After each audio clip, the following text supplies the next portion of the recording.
ഇന്ന് ഞാൻ ഉണ്ടാക്കാൻ പോകുന്നത് കാളനാണ്. കാളൻ തന്നെ പലതരത്തിൽ ഉണ്ടാക്കാറുണ്ട്. ലൂസായിട്ടുള്ള കാളൻ ഉണ്ടാക്കാറുണ്ട്, അതുപോലെ കുറുക്കിയിട്ട് കുറുക്ക് കാളൻ ഉണ്ടാക്കാറുണ്ട്.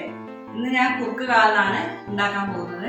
കുറുക്ക് കാളൻ തന്നെ കഷ്ണങ്ങൾ ഇട്ടിട്ട് ഉണ്ടാക്കാറുണ്ട്, കഷ്ണങ്ങൾ ഇടാതെയും കുറുക്ക് കാളൻ ഉണ്ടാക്കാറുണ്ട്. കഷ്ണങ്ങൾ ഇട്ടിട്ടുള്ള കുറുക്ക് കാളനാണെങ്കിൽ നമുക്ക് അധികം വെച്ച് യൂസ് ചെയ്യാൻ പറ്റില്ല. കുറുക്ക് കാളനുള്ള ഇൻഗ്രീഡിയൻസ് ആണ് ഇത്. 2 ലിറ്ററോളം മോര്, 2 ടീസ്പൂൺ മഞ്ഞൾപ്പൊടി, 2 ടേബിൾ സ്പൂൺ കുരുമുളക് പൊടി, പിന്നെ ഒരു പിടിയോളം കറിവേപ്പില. ഏകദേശം 1 ലിറ്റർ വെള്ളത്തിലേക്ക് 2 ടീസ്പൂൺ മഞ്ഞൾപ്പൊടി, 3 ടീസ്പൂൺ കുരുമുളക് പൊടി ഇട്ടിട്ടുണ്ട്. ഇനി ഇത് വെന്തിട്ട് വറ്റണം. അപ്പോൾ കുറച്ച് സമയം എടുക്കും ഇത് വെന്ത് വറ്റാനായിട്ട്.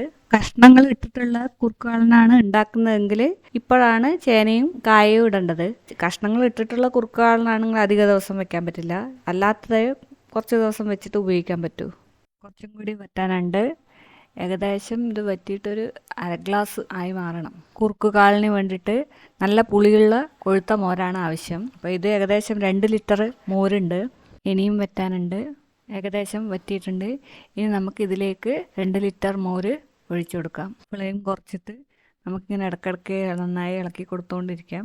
ഈ 2 ലിറ്റർ മോര് കുറുകി ഒരു 1.5-2 ഗ്ലാസ് ആവുന്നത് വരെ കുറുക്കണം. ഇങ്ങനെ കുറുക്കിയ കാളൻ നമുക്ക് ഫ്രിഡ്ജിൽ വെച്ചിട്ട് ഒരു 1-2 ആഴ്ച വരെ യൂസ് ചെയ്യാൻ പറ്റും. ഇങ്ങനെ കുറുക്കി വെച്ച കാളൻ ഒരു കയ്യിലോ മറ്റോ എടുത്തിട്ട് കഷ്ണം നമ്മൾ ചേനയും കായും വേവിച്ചിട്ട് കഷ്ണത്തിലേക്ക് ഇത് കൂട്ടി ഇളക്കിയിട്ട് തേങ്ങയും ജീരകവും പച്ചമുളകെല്ലാം ചേർത്ത് അരച്ച് അരവും ചേർത്തിട്ട് നമുക്ക് ലൂസ് കാളനായിട്ട് ഇത് ഉപയോഗിക്കാം. ഇനി ഇതിലേക്ക് ഉപ്പിട്ട് കൊടുക്കാം. നല്ലോണം കുറുകി വരുമ്പോൾ ഒരു പിടിയോളം കറിവേപ്പില ഇതിലേക്ക് ഇട്ട് കൊടുക്കാം. നന്നായിട്ട് കുറുകിയിട്ടുണ്ട്. ഇനി നമുക്ക് സ്റ്റൗ ഓഫ് ആക്കാം.